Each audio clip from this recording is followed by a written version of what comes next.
નમસ્કાર, હું છું કેતલ અને આપ જોઈ રહ્યા છો CV24। રાજકોટ હાઈકોર્ટે રાજકોટ મનપા કમિશનરની ઝાટકણી કાઢી છે। ગુજરાત હાઈકોર્ટે જણાવ્યું છે કે રાજકોટ કમિશનરને સસ્પેન્ડ કેમ ન કર્યા? તમે નિર્દોષની હત્યા કરનાર આરોપી છો।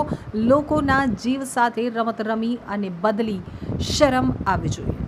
રાજકોટ મનપા સામે હાઈકોર્ટનું અવલોકન છે, જેમાં હાઈકોર્ટે જણાવ્યું છે કે મનપા જાણતી હતી કે ગેમ ઝોન ગેરકાયદેસર છે, તેમ છતાં કોઈ પગલાં લીધા નથી।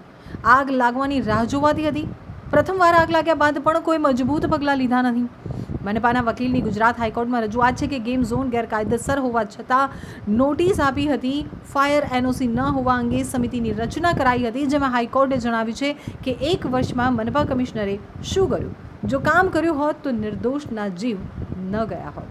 હાઈકોર્ટમાં અરજદારના વકીલની રજૂઆત છે કે જવાબદાર અધિકારીઓ સામે હત્યાનો ચાર્જ લગાવવો જોઈએ, જેમાં રાજ્ય સરકારે હાઈકોર્ટમાં એફિડેવિટ ફાઇલ કર્યું છે। ત્યારે ગુજરાત હાઈકોર્ટે રાજ્ય સરકારની ઝાટકણી કાઢી છે, જેમાં જણાવ્યું છે કે કાર્યવાહી કરી હોય તો અગ્નિકાંડ થયો ન હોત। સરકારે જણાવ્યું છે કે ઘટના બાદ જવાબદાર કર્મચારીને સસ્પેન્ડ કરાયા છે। રાજકોટ મનપાના કમિશનરની બદલી કરાઈ છે, હજુ તેમને પોસ્ટિંગ અપાયું નથી। કોર્ટનું સરકારના જવાબ ઉપર અવલોકન છે, તેમાં હાઈકોર્ટે જણાવ્યું છે કે કમિશનરની બદલી માત્ર ગિફ્ટ કહેવાય, એક્શન નહીં। હજુ કોઈ ઘટનાની રાહ જોવાઈ રહી છે।